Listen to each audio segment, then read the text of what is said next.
Olá, gente. Tudo bem? Vamos dando início agora ao 6º módulo de Direito Administrativo, tratando hoje de agentes públicos, mais especificamente do regime jurídico dos servidores públicos civis da União, que é a Lei 8.112 de 90. Claro que a gente não vai analisar artigo por artigo deste estatuto, mas sim frisando alguns aspectos mais importantes dessa lei, alguns aspectos com maior incidência, aquilo que mais cai ou que mais costuma cair nos exames federais, em âmbito federal, ok? Ok.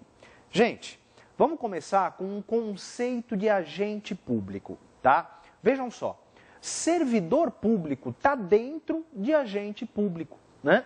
Servidor público está dentro de agente público. Agente público é expressão genérica, que serve para designar todos aqueles que trabalham na administração pública, seja em caráter definitivo, seja em caráter transitório, seja seletista, seja estatutário, seja concursado ou não, enfim, trabalha na administração é agente público. Então a gente pode definir aí um conceito de agente público. Agente público é toda pessoa física incumbida definitiva ou transitoriamente do exercício de alguma função estatal, com ou sem remuneração. Ok? Então esse é o conceito de agente público, tá? Quero falar um pouquinho com você sobre cargo, emprego e função. O que é cargo público? Gente, de acordo com o artigo 3º do Estatuto, cargo público é um conjunto de atribuições e responsabilidades na estrutura organizacional cometidas a um servidor público. Então, cargo é um conjunto de atribuições e responsabilidades na estrutura da administração pública que são cometidas, atribuídas a um servidor.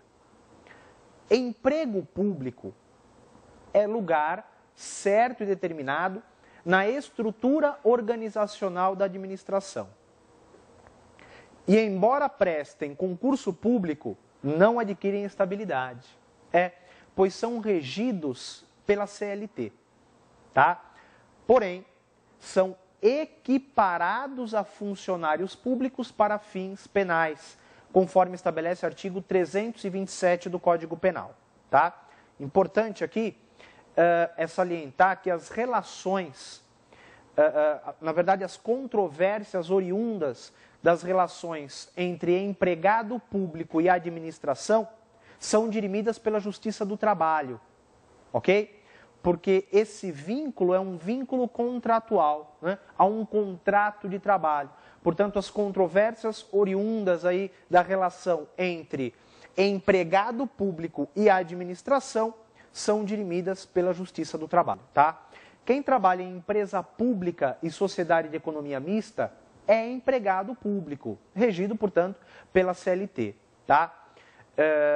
Embora haja nesse regime algumas influências do direito público, né? Algumas derrogações de direito público, como, por exemplo, eles têm que prestar concurso público para ocupar o emprego público, tá? Outra derrogação que a gente pode falar, esse empregado público, se ele for demitido, é necessária a instauração de processo administrativo, garantido contraditório e ampla defesa, tá? Conforme prevê o artigo 5º, inciso 55 da Constituição Federal, tá? Então, ele é regido pela CLT, mas sofre algumas derrogações de direito público, ok? Apenas lembrando também, o STF já decidiu recentemente que a administração direta, autárquica e fundacional somente poderá contratar novos servidores regidos por estatuto, Então, União, Estado, Distrito Federal, Município, bem como autarquia e fundação pública, não poderá mais contratar pessoal regido pela CLT, tá bom? Seria aí uma restauração, vamos dizer, do regime jurídico único. Trabalha na administração direta, autárquica e fundacional, vai ter que ser estatutário, regido por estatuto, tá bom? Joia. Função pública. Função pública. O que é função pública? Gente, Função pública é o desempenho de uma atividade, é a tarefa desempenhada, é a atribuição desempenhada pelo agente, tá? Todos aqueles agentes que estejam em exercício exercem uma função pública. Tá legal? Tranquilos? Joia. Queria falar um pouquinho mais de detalhes sobre o cargo público, tá? Então, vimos aí que cargo público é o conjunto de atribuições e responsabilidades previstas na estrutura organizacional que devem ser cometidas a um servidor, tá? Gente, olha só. O parágrafo único do artigo 3º do Estatuto, Lei 8.112 de 90, fala o seguinte: os cargos